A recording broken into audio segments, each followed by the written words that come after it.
here with you today. We'll do a quick overview of hydrangeas. I was first introduced to hydrangeas, well now I have to change that, it's actually 30 years ago.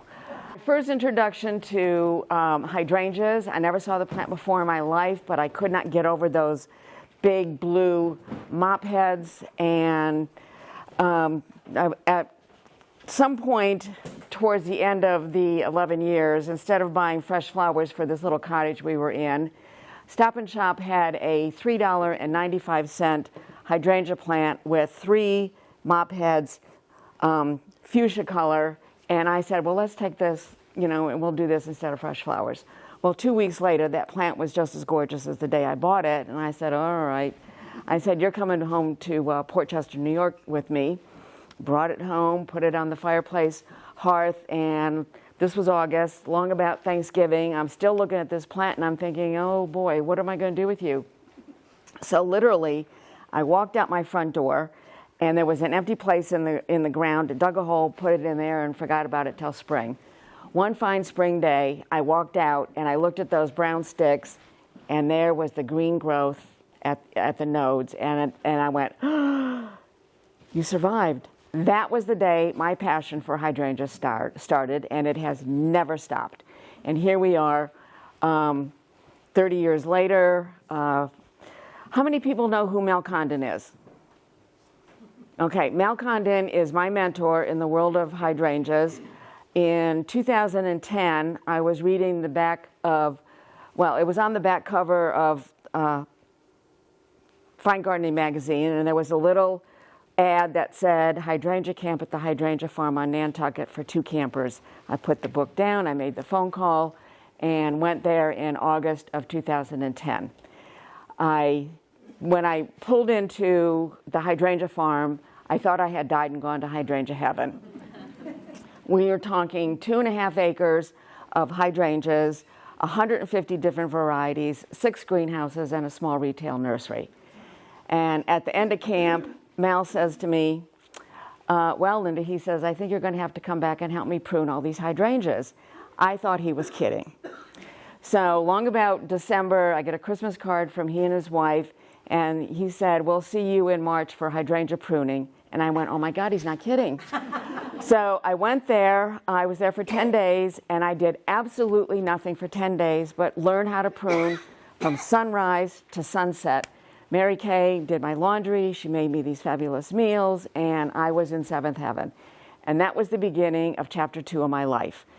The first part of my life, well, for 30 years, I sold emeralds, diamonds, and rubies, nature's other gifts. And if I can tell you that on my hands and knees, pruning, the most glorious and the most wonderful thing. And then, of course, I had the most fabulous mentor. And still, to this day, we work together, and so it would be 14.5 years that we're learning, still working together, and I am still learning from Mal, who is now 87 years old, and he is the curator of the hydrangea collection over at Heritage Museum and Gardens. Hydrangeas came from maritime Japan. They fell out of favor during the Victorian era. And then in the mid-2000s, Martha Stewart kind of put them back in the spotlight. And in the mid-2000s, on Martha Stewart Living, there was a Cape Cod house with a big row of blue hydrangeas. And I read that magazine, and I forgot to mention that after I met Mal at camp, he flew me to Nantucket for the next 4 years, twice a year, to prune hydrangeas. So I was there one February, and there was that Martha Stewart Living magazine on the table, and I said, oh my God, I remember this. She said, well, it's all written up about Mal in there. And I just feel like the universe was bringing Mal and I together in the mid-2000s. So he is absolutely the dearest man in the world to me. Michael Durr, how many people know who Michael Durr is? Just a couple of you. When you look outside and you look at every woody tree, from azaleas to rhododendrons to oaks to elms to whatever, there's a manual that's about as big as the Bible that he wrote, giving all the characteristics of all of your woody plants. Well, Michael Durr was in Minnesota at Bailey Nurseries with Big Grower, and in the back 40 of the complex, there was a whole group of hydrangeas. And he said, oh my God, look at these hydrangeas, and how are they blooming in Minnesota weather? So he took a cutting of it back to Georgia with him, did some genetics on it. He is the man that brought you Endless Summer. So we have Endless Summer, the original, Blushing Bride, Twist and Shout. There's so many new ones now that I can't even remember what all of them are. Oh, Pop Star just came out a couple years ago, Summer Crush. So Michael Durr and Mel Condon work very closely together and exchange all kinds of knowledge and information, plant cuttings, and Michael will send stuff up to us that we plant in the Heritage Museum and Gardens, and we document and we take care of all of that. So just a little bit on the genus, the plant hardiness, seasonal pruning, pruning is my all-time favorite. I just love to prune hydrangeas. So we'll get into, and I actually brought one with me today to show you how to prune a paniculata, which you will do between November, say Thanksgiving, and Christmas. That is the time to prune paniculatas. So our map, do we know, Debbie, is there a 2024 map, or is this it? I think this is it. This is it. Okay. So we are increasing in our weather. In the last several years, we know that our winters have been extremely mild. I have 80 hydrangea gardens that I tend to on Cape Cod, anywhere between Sandwich and Orleans. And this past January, it was 45 degrees practically the whole month, and we needed some physical activity. I have 2 other people that work with me. So we started pruning. I have some gardens that have 500 hydrangeas. So we started with those gardens, and we went in and took out dead wood and vacuumed. You'll see what that's all about. But anyway, I am so happy that we started in January, because by mid-April, everything was leafing out. And then you lose your window of opportunity for pruning. So you have to be really mindful of the weather. So we have our Macrophylla, which is your classic blue mophead, Serratas, which is your mountain hydrangeas, Arborescens, which is a smooth hydrangea, and also some of them are native to the United States, paniculatas, which are your cone-shaped flowers, Quercifolia, which is the oak leaf, native to the United States, and the climbing hydrangea, Petularis, or the Amelia. I have a whole bunch of information up here that everyone is more than happy to take home with you, which will help with describing all of those different varieties, species. So definitions, new wood and old wood. So this, on Macrophyllas, which is your classic blue mophead, like Endless Summer. And some of the older varieties that really are we have a lot of those legacy plants over at Heritage. Some of them are no longer in production, but most of those plants that are the legacy plants have to bloom on old wood only, which means that wood, beginning now, is setting its buds for next July. It has to survive all winter long, and if the temperatures are very mild, as they have been, then that bud, and you all know what a fabulous year we had this year with the massive amount of blooms. Back in 23, we had, again, a very mild January, and in fact, I was in my garden on New Year's Day transplanting some perennials, and I looked over and all of my roses were leafed out. My butterfly bushes were leafed out. And then I looked at the hydrangeas, and the buds were very swollen. This is January of 2023. February 4th of 2023, the temperatures plummeted from 45 degrees at 3 o'clock in the afternoon to minus 13. Literally, the hydrangea Macrophylla stems shattered. It really flash frozen, totally busted apart. Every single bud was frozen and lost. And we all know how much of the dead wood that we had to remove out of those plants. The root system wasn't dead, but all of that portion above the ground was shattered and had to be removed and cut out. So that was very unusual. Mal said that he had not experienced anything like that in the 50 years that he's been playing with hydrangeas. So last year we had the very mild winter, which was just in time for the 10th anniversary of the Hydrangea Festival on Cape Cod. So we had a banner year of flowers. New wood. Because those old variety macrophyllus were very weather sensitive, the breeders have begun breeding something that's called remondant or reblooming hydrangeas. So if you planted one of the newer varieties and you had that same vortex situation and that all those stems died back, all this new growth that's coming up from the bottom, you will have flowers, and it is absolutely true. And here's a whole book on the reblooming hydrangeas, and I can attest to that everything that Proven Winners is doing is absolutely true. In October of 22, I planted 10 of the Let's Dance Ariba. They got shattered by that February vortex. My garden is always open for the Hydrangea Festival. Those 10 hydrangeas were the only ones that gave me flowers of the macrophyllus. So it does hold true. I think that Proven Winners is the real game changer for reblooming and remondant hydrangeas. Read your plant tags very carefully when you go to the garden center.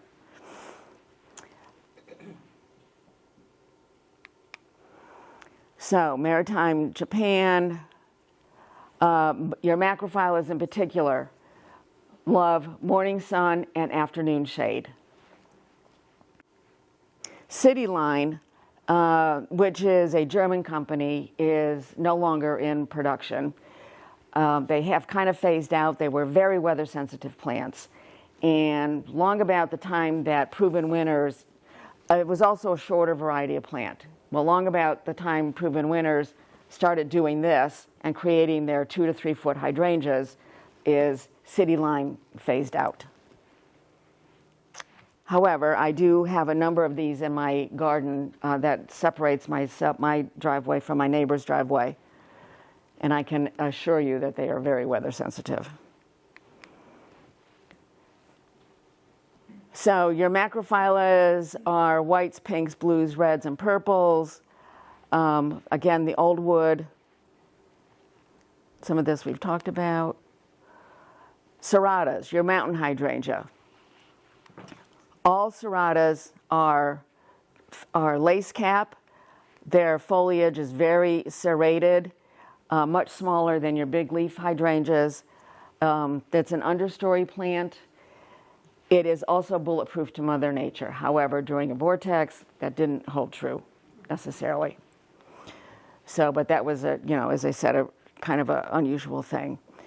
So you have Tough Stuff is a grand plant. It can get to be rather sizable. However, the flowers on it are magnificent.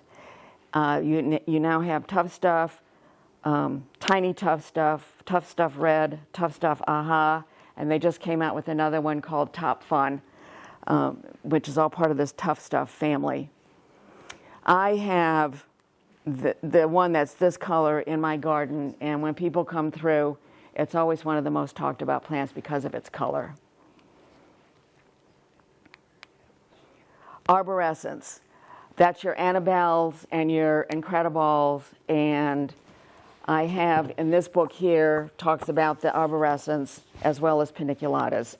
A lot of your arborescens, since we're all pollinator conscious these days, there's the arborescens is not just the white mop heads of Annabelle and Incredible. There are lace caps arborescens, and one of them is called Invincible Lace. It is a pollinator magnet. I took a portion of, in my own garden, I live in a condo complex. They're freestanding homes, and when I ran out of room around my 4 sides of my house, and my neighbors are not gardeners. I looked over into their backyard and I said, this will never do. So I knocked on their door and I said, I have a vision, and they said, go for it. So now between the two homes, there's 500 hydrangeas in the ground. However, their yard, I like playing in their yard much better than my own because it's bigger. And they just sit on their deck and they just love watching everything. They think I'm crazy, but that's okay. There was an edge of the woods on their property that I did in the end of 22, and also was very conscious that I wanted that row to be filled with pollinator-friendly plants. So I planted this whole assortment of the various arborescens. That one, Invincibelle lace, I mean, you had to be careful walking through there because it was quite something to see all those pollinators. There's another lace cap, which I don't have a picture of it. There's a plant called Haas Halo. It has a 14-inch flower head on it, and Mount Cuba in Delaware is a research center, and they did a whole book on wild hydrangeas.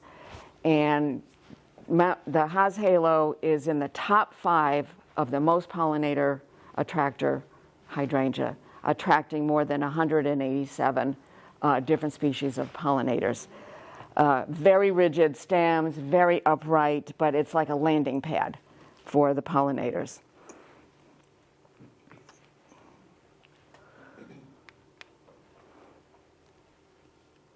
Sometimes referred to as the wild hydrangea. They bloom on new wood. Like the paniculatas, we prune those down because they can get to be sizable. We prune them down to our knees in November, December, or as soon as they're defoliated. And on Cape Cod, they can be planted in full sun. Mine tend to have morning sun with afternoon shade, and they do just fine. Paniculatas. These are your cone-shaped flowers that you see here. Blooms on new wood. So we do a very hard, and I do mean hard, severe pruning, which you'll see me demonstrate. They're very powerful growers, bulletproof to Mother Nature. So in the springtime, your climbing hydrangea is the first one to bloom.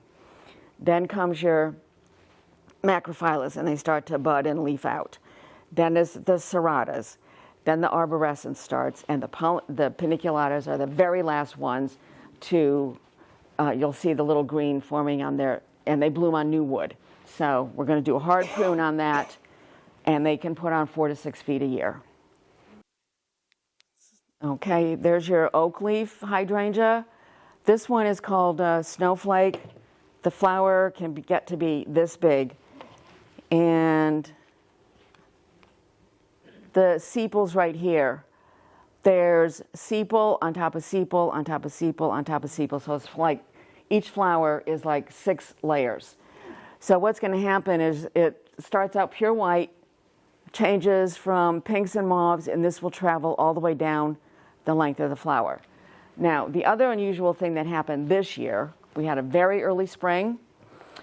So things were a little bit ahead of time, including the arborescens, the paniculatas. And then when we had that intense heat in July, where our temperatures got to be 90-ish with 100% humidity, this is the first time I have ever seen this flower fried and these fried early. Because most often, that doesn't even change colors until now. And this as well. So that was a little bit heartbreaking. There's your climbing hydrangea. If you buy a plant, I would highly recommend do not put it next to your house. Do not put it on a trellis next to your house or garage.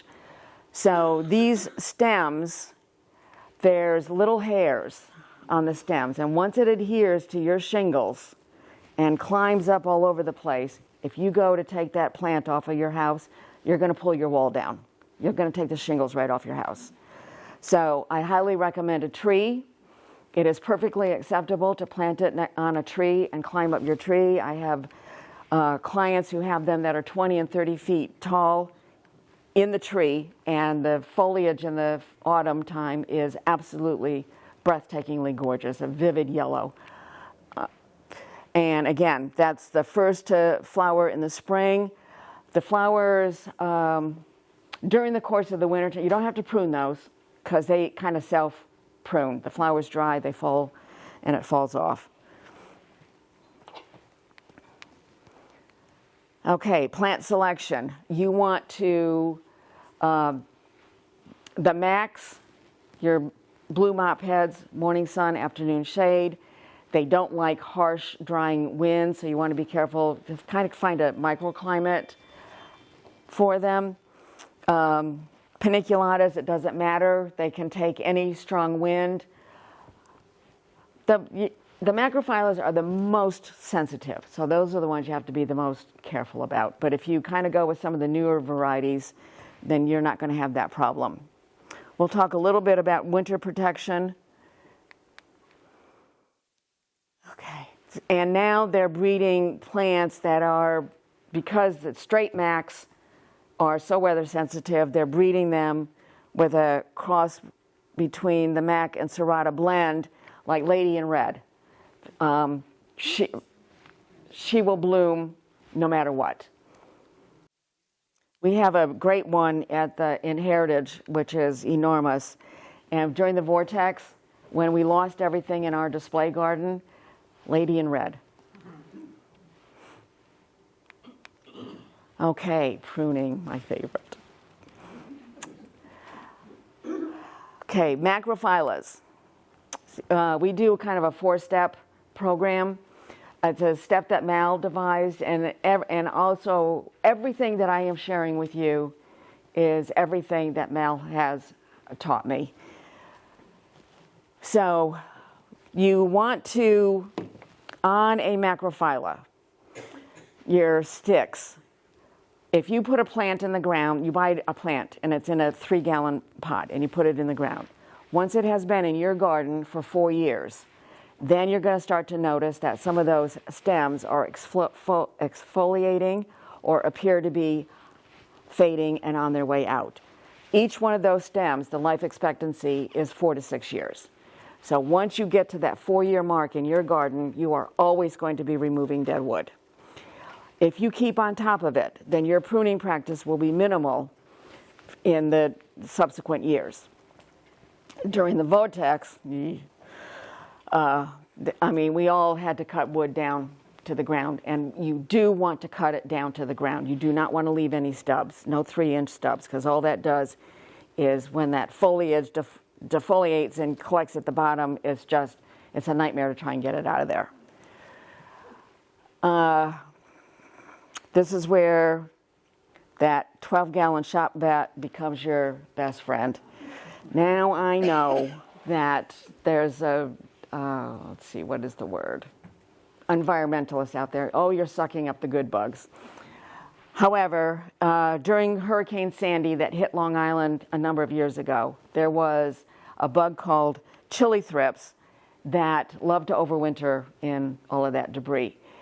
So, and it only affects macrophyllus. Not all macrophyllus, just some of them. So if you're walking in your garden and you see your big mac there, and now you're looking at the foliage, and the foliage is appearing to be a little brown and a little crispy and a little crinkly around the edges and sometimes a little purplish, chances are you have chili thrips. The bug is minuscule, no bigger than a pinhead. It's pure white, but it's sucking all the juices out of the leaves. So there's really no way to treat it other than good maintenance of keeping the plants clean of all that winter or any debris that's at the bottom. So here is an example of a plant that has not been pruned in a number of years. So the dark stems are your new live stems. All of this that you see 80% of this plant has dead wood in it. And you can see that all in here too. This is a house in Chatham that's got the hydrangeas line. Boy, would I like that job. So this is a lot of dead wood in here. This is all dead wood that came out of this collection of hydrangeas right here. That's all, but that was all that was left. That's what it looked like when we were done. So your max this year, with the excessive amount of growth and that wonderful heat that we had, and we had a very wet spring, a lot of growth, and a lot of your hydrangeas might be going like this. They're totally splayed. So these were too. So if your plant, all of this is splayed and growing over to here, you're going to cut all that. You want a vase shape, V shape. Don't be afraid that whatever is like this, you want to bring it up like this. So what you're going to do is you're going to grab one stem and hold it up, and you can start taking little cuts. Cut, cut, cut until the stem stands up. This one could have actually been pruned some more, but this is, you want a vase shape. And you see how we cut everything down to the ground there? And I have a photo later that'll show you the right tools to use for the right job. So here's another one. So what we do is we go in and we remove all the flowers first so that we can see what the structure of the plant is. Then we go in and again, these were totally splayed, bring them up into that vase shape. And then this was fall. In the winter, in the springtime, we might go in, and if there's winter dieback here from frost damage, then we might go and we might cut this back lower. And this year we did things a little bit differently, that we, beginning, I'd say 3 weeks ago, because the plants were so splayed, we actually went in and we took a lot of weight off the top, reduced the size of the plant. This is a paniculata tree form. It's called a standard. So this, and then you go in and you're going to take out all of the wood, because as I said, they put on 4 to 6 feet a year, and you're literally going to be removing a good 4 feet of every stem. So in this, I actually could have taken this back a little bit further. The other thing about paniculatas, whether it's a shrub or a tree, there is no wrong cut. You never ever have to worry that you have taken too much. Better to take too much than too little. There is wrong cuts on macrophyllus, but again, if you just want to bring your plant into the vase shape, that's the best thing you can do for your plant. Get rid of low liars. Get rid of far reachers. Vase shape. Yes? Bring it into the vase shape now. You can, yes. Whatever's laying on the ground and whatever's going like this, bring it up. Thank you. So it's a good time to prune now. Oh yeah, you can prune now. Yep, I started on all these gardens now because the amount of work this year, because of the excessive amount of growth and the blooms, it's a lot. Okay, step 2. That is the winter kill, which happens if we have a frost, say, in April, which we almost this year could have had that. I don't know what happened here, but on the Cape, you know, by mid-April, everything was, the buds were so swollen and some of the plants were really leafed out. We had 3 frosts in April. The third one, which was towards the end of April, was the one that was sending all of us into panic. And in my own garden, I wanted to cry, all of my foliage was frosted. It all turned brown and it all fell off. Now, by the grace of God, all the foliage came back and my garden was in its full glory for the Hydrangea Festival. So, but it was scary.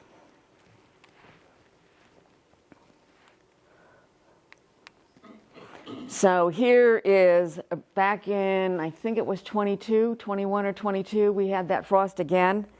So all of these sticks, so you want to take these sticks and go all the way down to the base of the plant.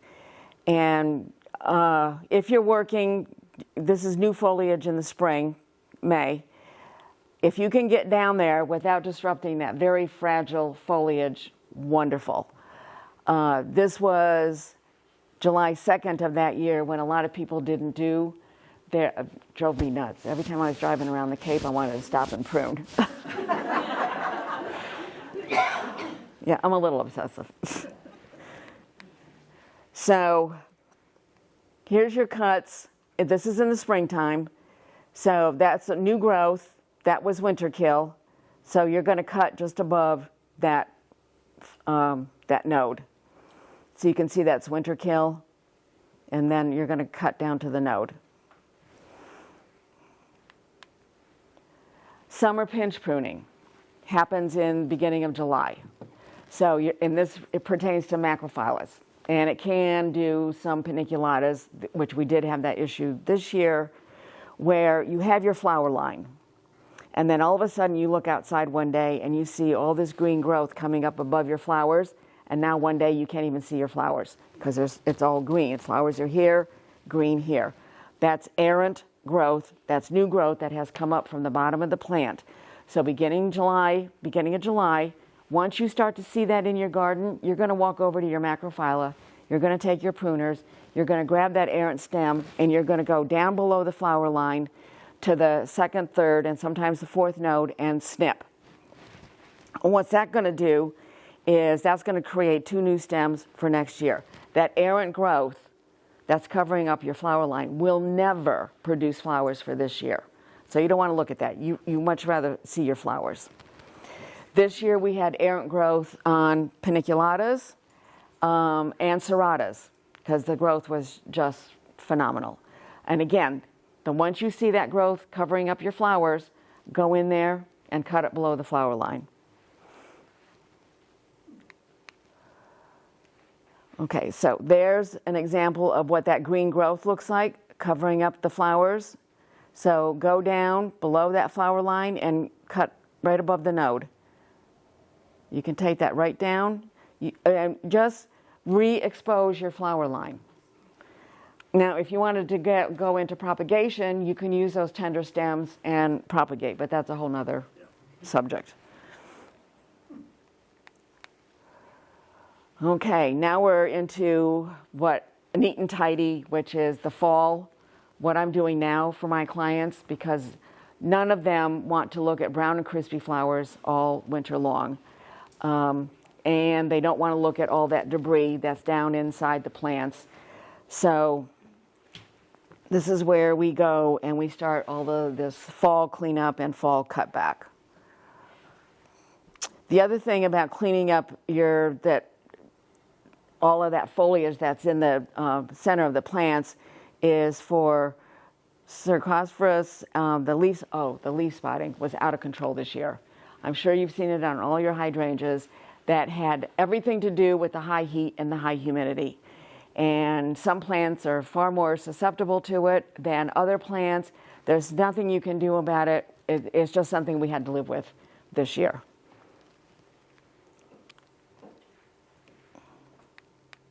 Okay, shop vac. 12-gallon shop vac. And the reason why it's a 12-gallon is because of the diameter of this hose. And then we use a long tube. And there's a crevice tool here that is angled so that you can get deep down in there and suck out all of that debris. Works like a charm. And it's better than you going in there with your hand and a stick and everything else and poke your eye out. So here's the tools of the trade. This is a Felco 21 lopper. These are Aptucxet pruners, and that is a Sawzall. That's not what I wanted. So here's the Aptucxet pruners. They're $35 at Amazon. I've never seen them in a store, but they work far better than Felco's. And the reason why we like the Falco 21 lopper is because, one, you have the long handle, and you see this head right here? This head and the lopper head is almost exactly the same size. So if you need to get into the center to prune out any of those canes, then this head is just right to get in between other canes. Or because of that long handle, and you can stand and get in there.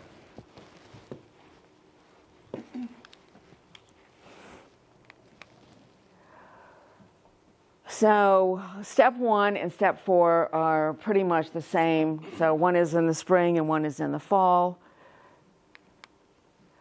Fertilizing hydrangeas.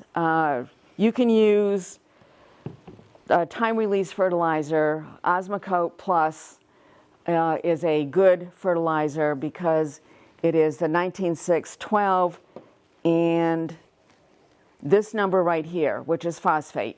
You want a very low phosphate number because the higher the phosphate number, it inhibits the uptake of aluminum to make your hydrangeas blue. Stay Green you can get at Lowe's. For pinks and reds, you can use a 14-14-14. I use the Osmocote Plus on all of my hydrangeas, and it doesn't seem to matter whether the hydrangeas are blue or pink. So, and I just do it in mid-April to early May, and then that's it. I'm done for the whole season.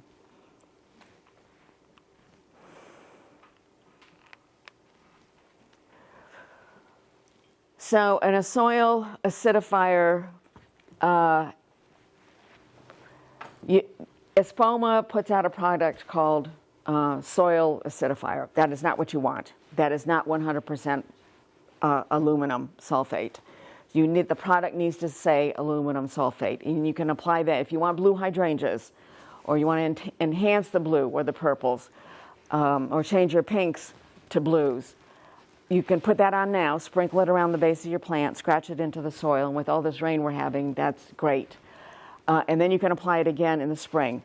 Whatever the directions say on the aluminum sulfate, cut it back a little bit. Too much aluminum sulfate and you can kill your plant.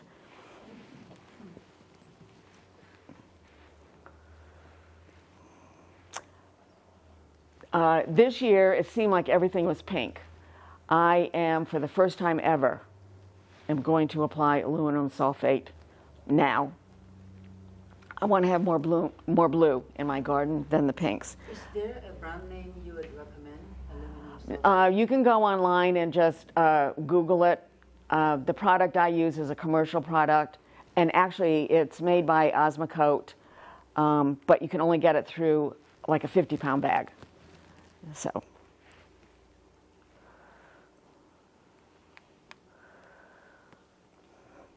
I don't do anything with enhancing pinks or blues. It seems like whatever is in the water supply is kind of just doing it.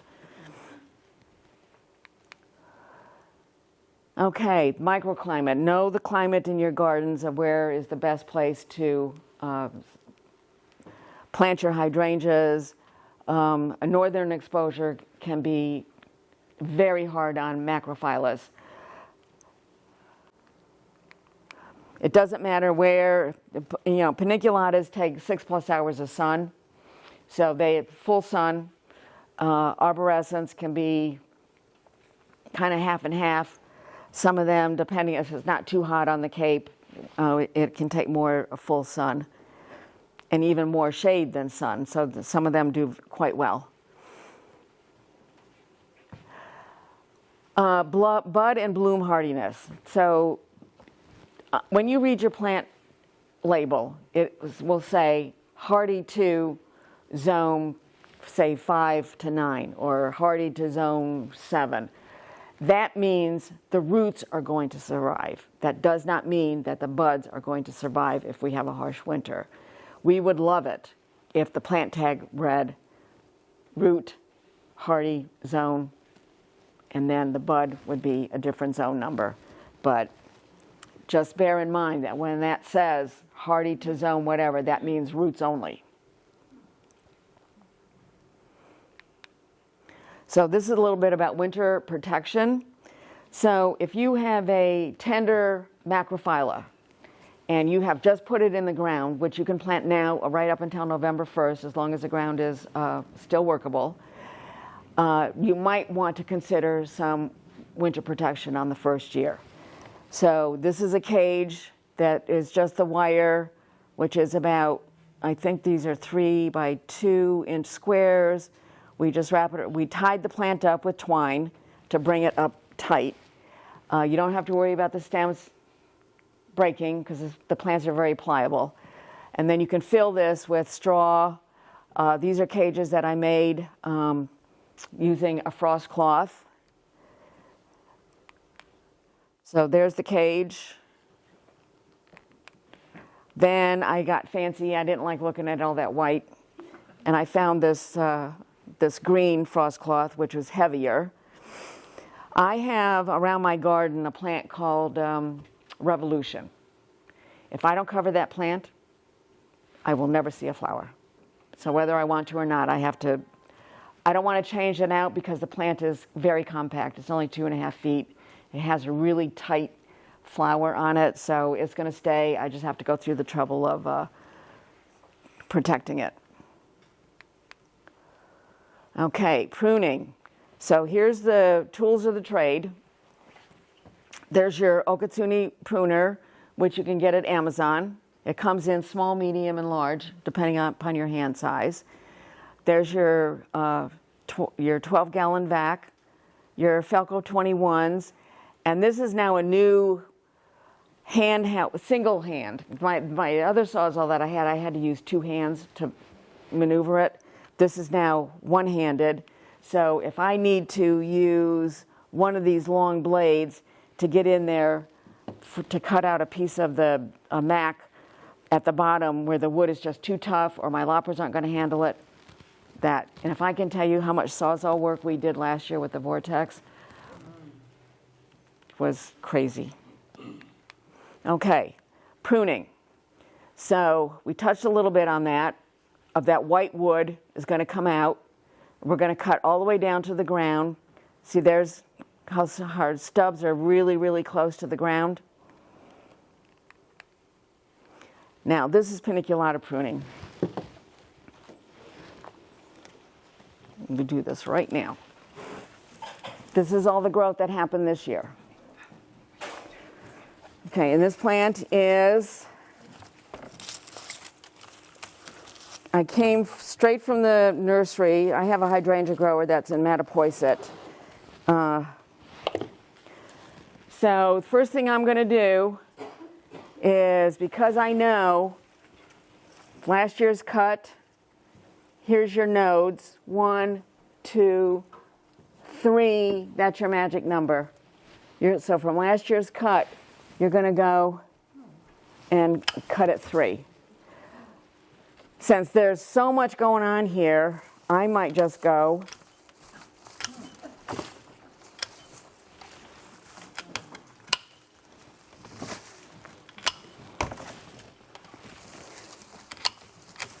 so I can see the structure of the plant.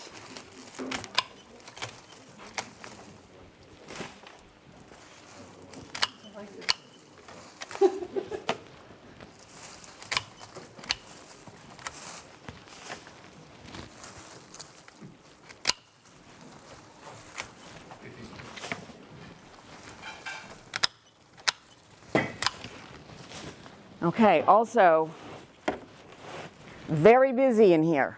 So we want to go and we want to clean out this bottom too.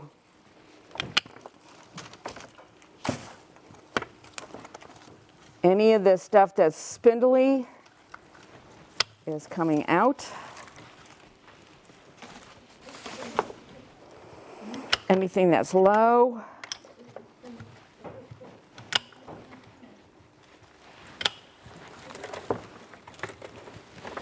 I don't want this to be too far reaching, so this is going to come out too.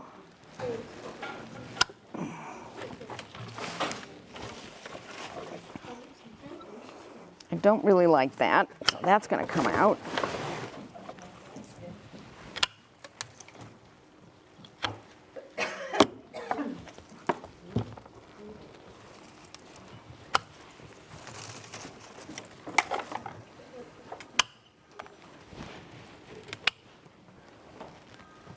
Any of, I don't know if you can see this. See these little spindly things? Those are going to come out too. You just want to have your good solid stems. I'm going to take that out too. Okay, now we're going to look at this. That's going to come out.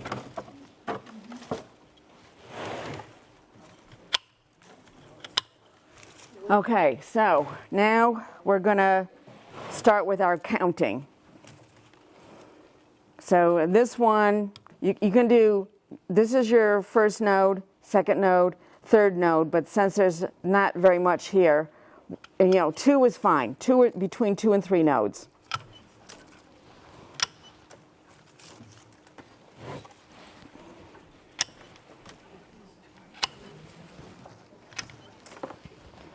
And remember, no wrong cut on paniculatas. This is too busy here.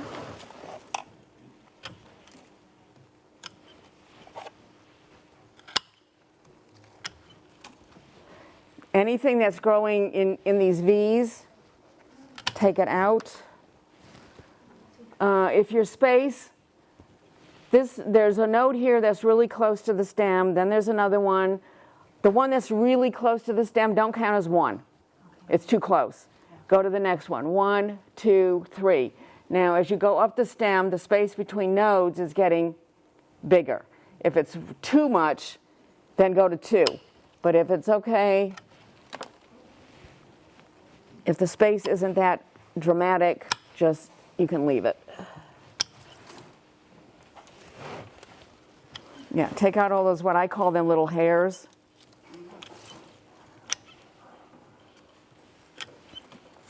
This one is crossing, sorta. This one's crossing. I'm gonna take that out. Here we got crossing here.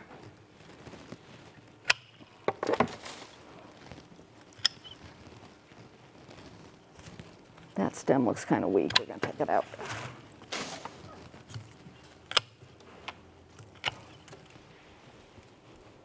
That's broken. Linda, with all that pruning, you're not going to have a diminished plant. Absolutely not. What you just saw that I took off is exactly what's going to happen again next year.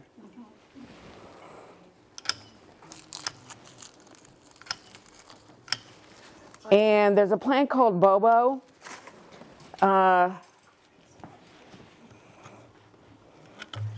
It's a paniculata.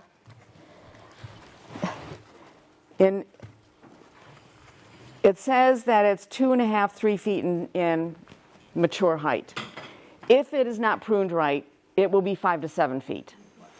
So Bobos, with this drastic pruning that I'm doing here, Bobos, I'm taking them all down to here. A foot in height. And there's only going to be 5, maybe 7 stems max that I'm keeping. Everything else is going.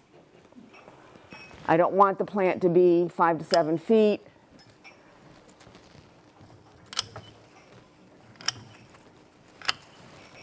On your microphyllis, what would you cut at this time?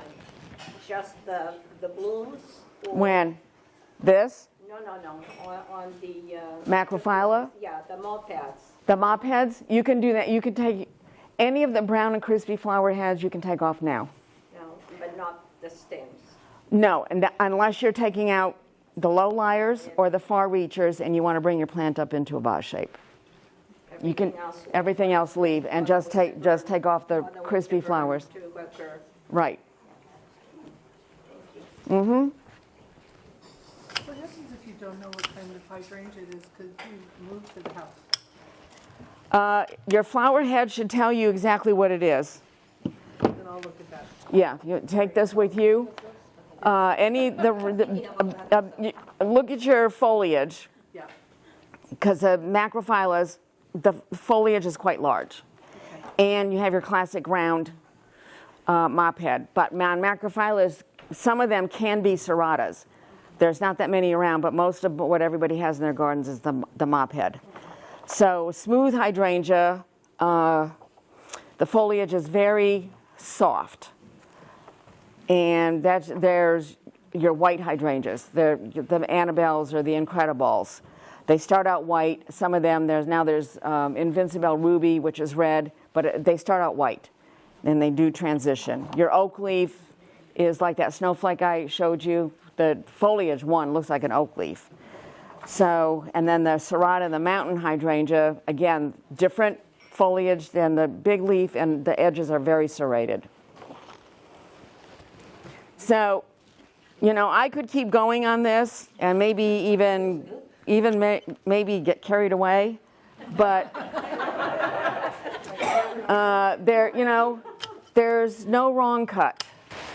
There is a kind of hydrangea people develop into a tree, into one stem.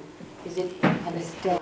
It's called a standard. Growers train that plant to grow into a single stem, single trunk plant. I have two that are 30 years old. Do I take them like to my waist or my knee? My husband will have a heart attack, but I'll just do it.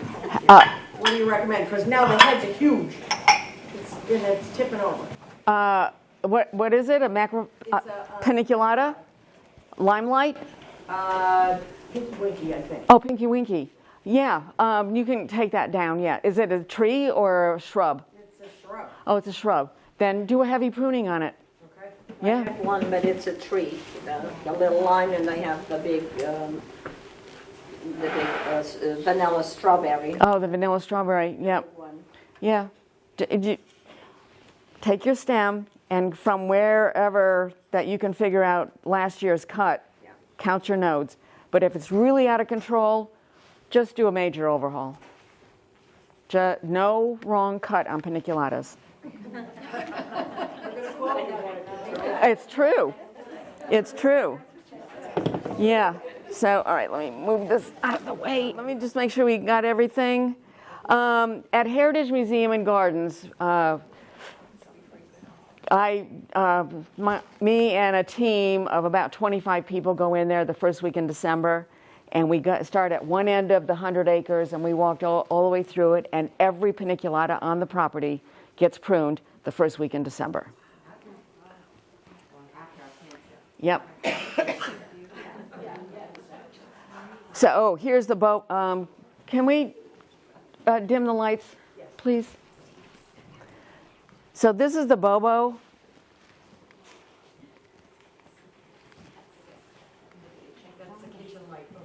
Okay. So there's the growth of one season. That is what I cut it down to. And this year, I really went drastic. I only saved out of this the 5 or 7 most upright stems. I took all that out, and basically starting the plant all over again from scratch.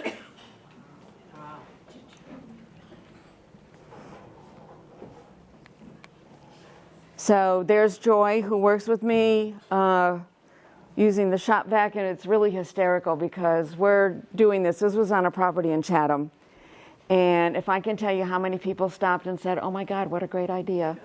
And then I posted it on Facebook and got a whole bunch of no. So thank you for being here today. Thank you for allowing me to speak to you about my passion of hydrangeas. If anybody has any questions, please don't hesitate to give me ask the question. The Hydrangea Society, we put out a calendar that is month-by-month guide of what to do with your hydrangeas. So we don't need to buy a book. no. And also, you will get, with your calendar, you get this handy-dandy little sheet that tells you all of the pertinent information about each variety of hydrangea. And this is the same information that you will see on the signs at Heritage Museum and Gardens, because we wrote this, the Hydrangea Society wrote this, put it there, and it's for the general public.